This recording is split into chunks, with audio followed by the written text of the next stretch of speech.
હનુમાનજીના દર્શન કરવા છે. આ ધ્યાનથી સાંભળો. જ્યારે અકબરે ગોસ્વામી તુલસીદાસજીનું ખૂબ નામ અને મહિમા સાંભળી ત્યારે અકબરે સૈનિકોને કહ્યું, જાઓ તેમને બોલાવી લાવો, તેઓ આજે આપણી સભામાં ચમત્કાર બતાવો. ગોસ્વામી તુલસીદાસ સભામાં આવ્યા ત્યારે અકબરે કહ્યું, તમારું ખૂબ નામ સાંભળ્યું છે, તમે સિદ્ધ પુરુષ છો, કોઈ ચમત્કાર બતાવો. તુલસીદાસજી બોલ્યા, અમને તો બસ રામ રામ રામ આવડે છે. આ કહ્યા સિવાય કશું આવડતું નથી, અમને કોઈ ચમત્કાર નથી આવડતો. અકબરે ફરી કહ્યું, ના, તમે કોઈ ચમત્કાર બતાવો.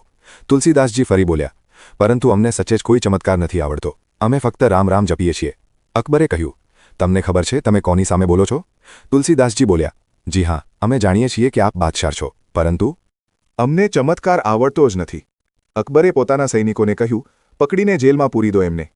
અસલમાં અકબર સંતોની પરીક્ષા લેતો હતો અને જ્યારે કોઈ સંત સિદ્ધ સાબિત થતા ત્યારે જ એમના ચરણોમાં ઝૂકતો. તુલસીદાસજી જેલમાં બંધ કરાયા. તુલસીદાસજીએ જેલમાં હઠીલા હનુમાનજીનું ધ્યાન ધર્યું અને તેમણે કહ્યું કે, જુઓ હનુમાનજી, આપ તો જાણો છો કે અમને કોઈ ચમત્કાર આવડતો નથી. કદ ગોસ્વામી તુલસીદાસ સિયારામના દાસ છે અને આપ પણ સિયારામના દાસ છો. હવે અહીં અમારા સ્વામીની ઓળખ થઈ તો એ આપને પણ પસંદ નહીં આવે. આગળ શું કરું છું તે આપ જોઈ લો. આ પ્રાર્થનાના જોરથી હજારો લાખોની સંખ્યામાં વાંદરાઓ અકબરના મહેલમાં ઘૂસી આવ્યા અને વિધ્વંસ મચાવવા લાગ્યા. વાર ન લાગી આખા મહેલમાં હાહાકાર મચી ગયો. સૈનિકો દોડતા અકબર પાસે આવ્યા અને બોલ્યા, મહારાજ, ચમત્કાર શરૂ થઈ ગયો. ન જાણે ક્યાંથી હજારો લાખોની સંખ્યામાં વાંદરા મહેલમાં ઘૂસી આવ્યા છે. જલ્દીથી પેલા મહાત્માને જેલમાંથી બહાર લાવો, નહીંતર આ વાંદરા તમારા આખા મહેલને તહસનહસ કરી નાખશે.